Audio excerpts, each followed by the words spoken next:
The text arrived at 3:47 p.m. on a Tuesday, just as I was halfway through my latte and pretending to read emails.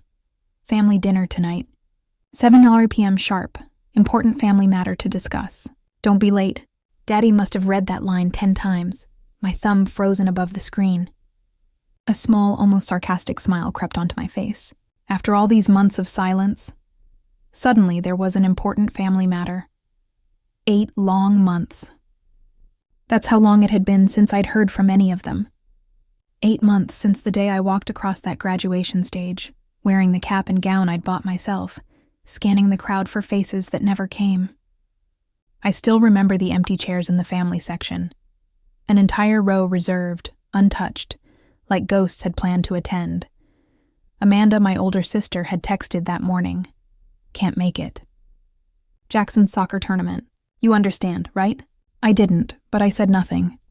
Kevin, my younger brother, didn't bother sending anything at all.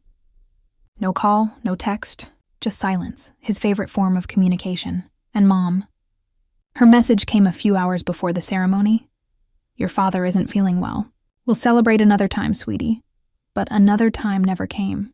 2 days later, I saw Facebook photos. Dad smiling proudly at Kevin's college orientation. Perfectly healthy. Perfectly fine. And now, after all that, suddenly dinner was important. I didn't have to guess why. Just yesterday, the Metro Real Estate Journal had published its annual Rising Stars in Property Development feature.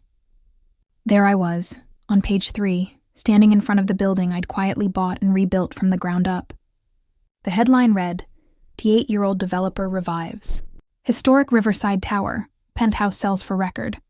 $2.8 million.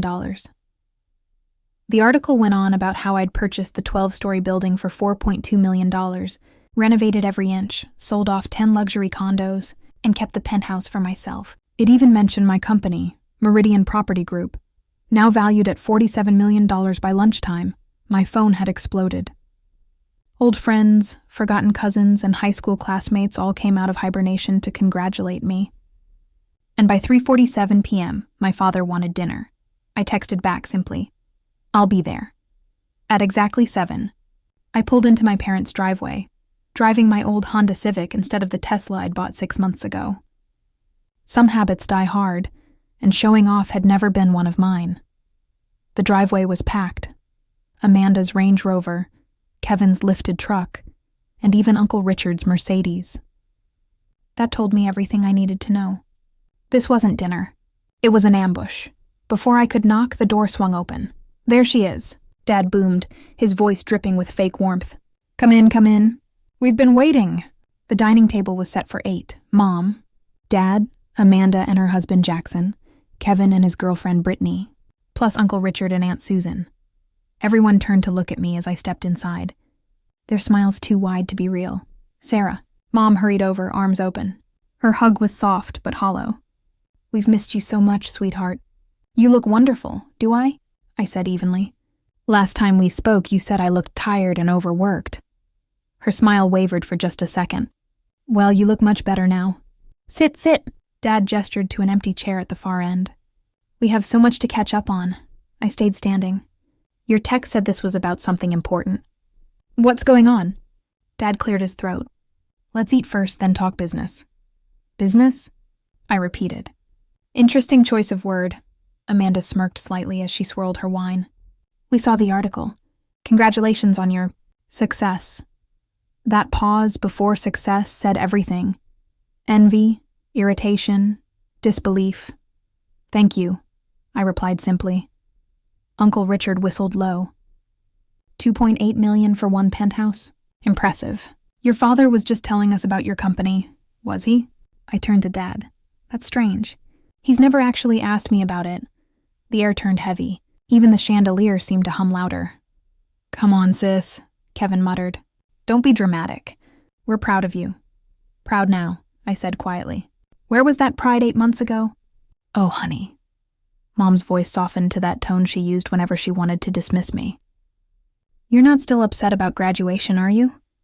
We explained. "Your father wasn't feeling well." "Yes," I said. "I remember." I also remember the photos from Kevin's orientation that same weekend. He looked perfectly fine. Kevin looked down at his plate. That's not fair, Amanda snapped. We had Jackson's tournament. We couldn't just skip it. I cut her off. Let's not waste time pretending. Just tell me why I'm really here. Dad's fake smile vanished. Fine, you want to talk business? Let's talk business. He nodded to Uncle Richard, who straightened his tie. Richard and I have a development opportunity, Dad said. A warehouse district project. We need $800,000 for our share. We thought you might want to come in as a partner. Partner? I repeated. Or investor? Richard smiled smoothly. Family partnership, Sarah. You have capital. We have decades of experience. Together we could do something big. I almost laughed. So I'm the capital. Don't twist my words, Dad said sharply. We're offering you an opportunity to learn from people who know what they're doing. My voice went cool. People who know what they're doing? That's funny, because your company's worth about $3.2 million now and falling. You've lost money 3 years in a row. And Uncle Richard, your firm's over-leveraged. 2 properties in foreclosure, right? Richard's face went crimson. How dare you? I do my research, I said evenly. That's why my company is thriving while yours are drowning. Amanda's voice cracked with anger. This is exactly why we didn't come to your graduation. You're arrogant. You think you're better than everyone? No, I said softly. I just am better at what I do. There's a difference. Don't talk to my wife like that, Jackson barked. I didn't even look at him. Sit down, Jackson. The adults are talking. That's enough. Dad slammed his hand against the table. I am still your father, and you will show respect in this house. Respect? I repeated. Like the respect you showed when you skipped the biggest day of my life? Or when you told everyone at Christmas that I was playing at business? Mom shook her head quickly. We never said that. Yes, you did, I said calmly. I heard it from the kitchen. You said I'd be crawling back within a year. Silence filled the room. Even the clock on the wall seemed to stop ticking. Kevin forced a weak laugh. Well, you proved us wrong, right? So why stay mad? I looked at him for a long time. Because you don't get to vanish when I'm struggling and show up when I succeed. That's not family. That's convenience. Mom's eyes filled with tears. We're here now, Sarah. Isn't that what matters? No, I said firmly. It isn't. I placed my leather portfolio on the table and opened it. You want to talk business? Let's talk business. I pulled out a stack of documents. 2 years ago, when I started Meridian Property Group, I worked 16-hour days. I lived in a tiny apartment with no heating. I called you once, Dad, for advice. Do you remember what you said? He said nothing. You told me I was wasting my time. That real estate was for men who understood numbers, not for girls who didn't. I laid another paper down. Mom, I invited you to see my first duplex renovation. You said you were too busy planning Amanda's baby shower. Her eyes shimmered with guilt, but I kept going. Amanda, I asked if you wanted to grab coffee to hear about my business. You said you didn't have time for my little hobby. Amanda stared at her plate. And Kevin, I said.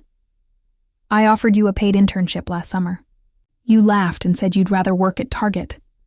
The papers on the table glimmered under the chandelier, financial reports. Valuations, deeds, proof. So no, I said at last. I'm not investing in your warehouse project. I'm not bailing you out. And I'm definitely not pretending that 8 months of silence didn't happen just because you saw my picture in a magazine. Dad opened his mouth, but I raised my hand. I'm not finished. My tone was calm now, almost gentle. That Riverside building, the one in the article, it said I kept the penthouse. What it didn't mention is that I own the entire building, all 12 floors, 10 condos, and 2 commercial spaces. It's worth $18.7 million today. I have a waiting list of 50 buyers for my next project. I met my father's eyes. I did that without your advice, without your support, without your respect. Uncle Richard spoke quietly. Sarah, we made mistakes. But we're family. Family forgives. No, I said, closing the portfolio. Family shows up. Family supports you. Family doesn't vanish when things are hard and reappear when there's profit to share. I looked around the table one last time. I came here tonight to see if anyone would apologize, if anyone would acknowledge what they did. I paused, but all I heard was a business pitch and excuses. I turned to leave. Wait, Mom's voice cracked. Please, we're sorry. We really are. We made terrible mistakes and we want to make it right. I paused at the doorway for a moment. I wanted to believe her. The little girl inside me, the one who waited for her family in that graduation audience, wanted sobbedly to believe. But then Dad spoke. Your mother's right.